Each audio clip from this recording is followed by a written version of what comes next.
Era meio-dia e o sol estava de rachar. O jovem sertanejo, sentado em um banquinho de madeira, olhava a claridade que penetrava pela porta da pequena casa, enquanto seus dedos trabalhavam lentamente, enrolando um cigarro. O olhar de preocupação era bem visível naquele homem, pois até aquele momento ainda não tinha comido nada, visto que na despensa havia apenas farinha, e para complicar mais ainda, a esposa estava grávida do seu primeiro filho. Precisava fazer alguma coisa.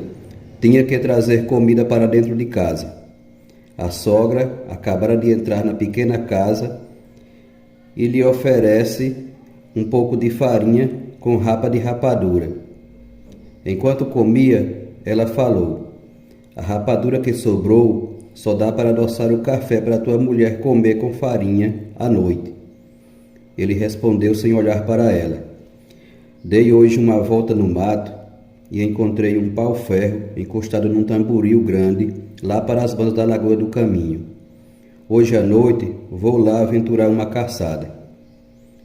Assim ele fez. À tardezinha, pegou a espingarda, a capanga, colocou uma peixeira na cintura e pegou a estrada rumo à mata fechada. Chegou no local da espera no entrar do sol. Deu mais uma examinada no local, concluiu que o lugar melhor para esperar seria em cima do tamboril, pois não correria risco de ser sentido pelo apurar o faro do veado. Subiu no tamboril, procurou um local que melhor se adequasse para ele se sentar e facilitasse na hora de fazer mira e atirar. Assim que encontrou o lugar ideal, se acomodou e esperou. Como já levava os cigarros enrolados, tirou um da capanga, acendeu com o auxílio do papá-fogo e começou a tragar lentamente, pois sabia que a espera poderia ser longa, mas uma coisa era certa: somente sairia dali depois que caçasse um veado. E assim veio a escuridão da noite. Passou o tempo e nada de aparecer veado. Mas o caçador era paciente, sabia que ele viria. Chegou às 22 horas com a lua surgindo bem luminosa, clareando a caatinga inteira. E assim o tempo foi passando lentamente e nada do veado aparecer.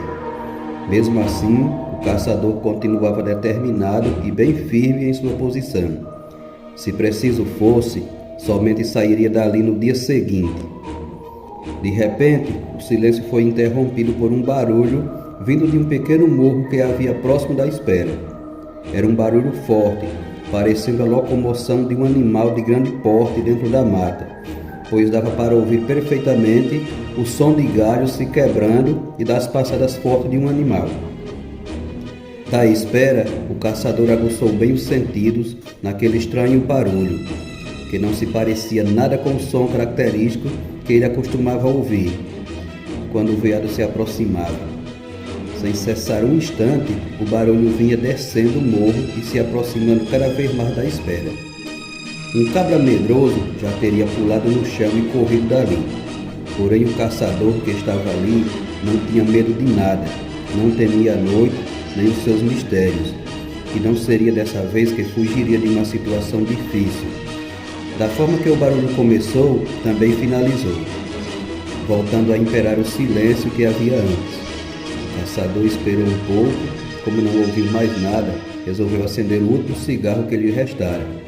Porém, quando se preparava para a primeira tragada, o barulho começou em cima do morro, mas desta vez era outro barulho. O som que se ouvia era de vento, um vento que começou fraco e foi se tornando cada vez mais forte, que começou a derrubar as árvores no meio da caatinga. Vinha descendo o morro com toda a força, botando abaixo tudo que era de árvore que estava em seu meio. Não era um vento comum, como esses ventos que a gente é acostumado a ver no sertão nordestino em época de estiagem, mas sim um vendaval fortíssimo, trazendo junto um frio intenso que fazia o caçador tremer o corpo inteiro de frio. Vendo que não tinha como descer rapidamente do grande tamboril, o caçador apenas segurou firme nos galhos da árvore, fechou os olhos e esperou o vento, que não demorou muito a chegar. A força era tanta que, se o caçador não estivesse segurando na árvore com firmeza, teria sido arremessado longe dali. Logo a enorme árvore começou a sucumbir diante daquela força descomunal da natureza. O caçador, mesmo com os olhos fechados, percebeu que a árvore começou a rodar em meio aos balanços fortes e frenéticos, enquanto ele segurava os fortes galhos usando toda a força do seu corpo. Um estalo bem forte veio do tronco da árvore, e o caçador percebeu que a mesma estava caindo. Apertou mais ainda os olhos, cerrou os dentes e esperou o baque da queda, que não demorou a acontecer. Depois que o tamboril veio abaixo, o vento foi cessando até parar por completo, voltando a imperar o silêncio fantasmagórico de antes. Por uns instantes, o caçador permaneceu com os olhos fechados e segurando os galhos da árvore com força e firmeza. Mas como não tinha mais vento, resolveu dar uma olhada na situação. Abriu os olhos e deu uma olhada. Mesmo com a lua clara, ele não conseguia ver se estava próximo do solo. Estirou uma das pernas tentando alcançar o chão, mas não conseguiu. Não conseguiu tocar em nada. Segurou na ponta do cano da espingarda e desceu, estirando o braço, tentando alcançar o chão com a coroa da arma, porém não conseguiu tocar em nada. Intrigado com toda aquela situação, o caçador parou pensativo, sem entender o porquê de não ter se machucado na queda da árvore e também de como não conseguia alcançar o chão, já que o mesmo havia caído com o tamboril e tudo. Enquanto estava preso nos pensamentos, ouviu um barulho embaixo da árvore. Era um barulho de mastigado, semelhante a mastigado de animal herbívoro. Olhou com muito cuidado e cautela. Lá embaixo, no solo, estava um grande veado macho, comendo tranquilamente as vagens de pau-ferro. Os chifres do animal reluziam com a claridade da lua. Por um instante, o caçador ficou encantado com a beleza daquele magnífico animal. Porém, veio a lembrança da esposa grávida que precisava se alimentar bem, pois o parto estava próximo e ela precisava estar com o corpo forte. Com muito cuidado, mirou a espingarda e atirou.